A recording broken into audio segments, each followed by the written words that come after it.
আজ আমরা দেখব কিভাবে মুভিং এভারেজ সেটআপ করতে হয়। তো আমরা প্রথমে যাব বুলবিডিতে অ্যাডভান্স চার্টে। প্রত্যেকটা সফটওয়্যারের চার্টই অ্যাডভান্স চার্ট একই রকম। তো প্রথমে আমরা এখানে আসব এফ আইকনটাতে চাপ দিব। এখানে আমরা লিখব WMA মুভিং এভারেজ। আমরা মুভিং এভারেজ ওয়েটেড দেখা গেল, এখানে আমরা একটা ক্লিক করব। WMA 9 বাই ডিফল্ট সে নিচ্ছে 9 দিনের মুভিং এভারেজ, এবং এখানে যে সেটআপ আছে এই সেটিং, আমরা এই সেটিংয়ে ক্লিক করব।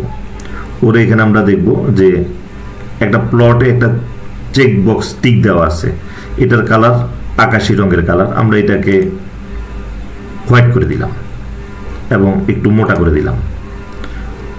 এরপর আমরা যাব ইনপুটসে যাব। ইনপুটসে গিয়ে লেন্থ 9 মানে 9 দিনের মুভিং এভারেজ। এখানে যখন আমরা ওকে দিয়ে বেরিয়ে আসবো, এটা হয়ে গেল আমাদের মুভিং এভারেজ সেটআপ 9 দিনের। এখানে যদি আরেকটা মুভিং এভারেজ যদি আপনি সেটআপ করতে চান, তো আমরা এখানে 20 দিনের একটা মুভিং এভারেজ নিব। আমরা এখানে আবার এফ এ চাপ দিব। এখানে আমরা লিখব WMA মুভিং এভারেজ ওয়েটেড, এখানে ক্লিক করব। করলে এখানে বাই ডিফল্ট সে নিচে আরেকটা WMA 9 এটা নিয়ে নিল, অর্থাৎ হলো বাই ডিফল্ট 9 দিনের মুভিং এভারেজ সে আরেকটা নিল। তো এখানে আমরা সেটিংয়ে গিয়ে এটাকে আমরা 20 দিনের মুভিং এভারেজ করব। ইনপুটসে গিয়ে লেন্থ 9 মানে 9 দিন, তাহলে আমরা এটাকে করব 20 দিন। আমরা 20 দিনের মুভিং এভারেজ করব 20, আমরা ক্লিক করলাম।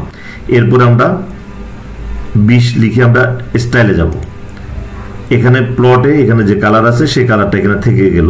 ওকে, আমরা এখানে এটাকে একটু মোটা করে দিই। এখানে একটু দাগটা একটু মোটা করে দিলাম। এরপর আমরা ওকে দিয়ে বেরিয়ে আসব।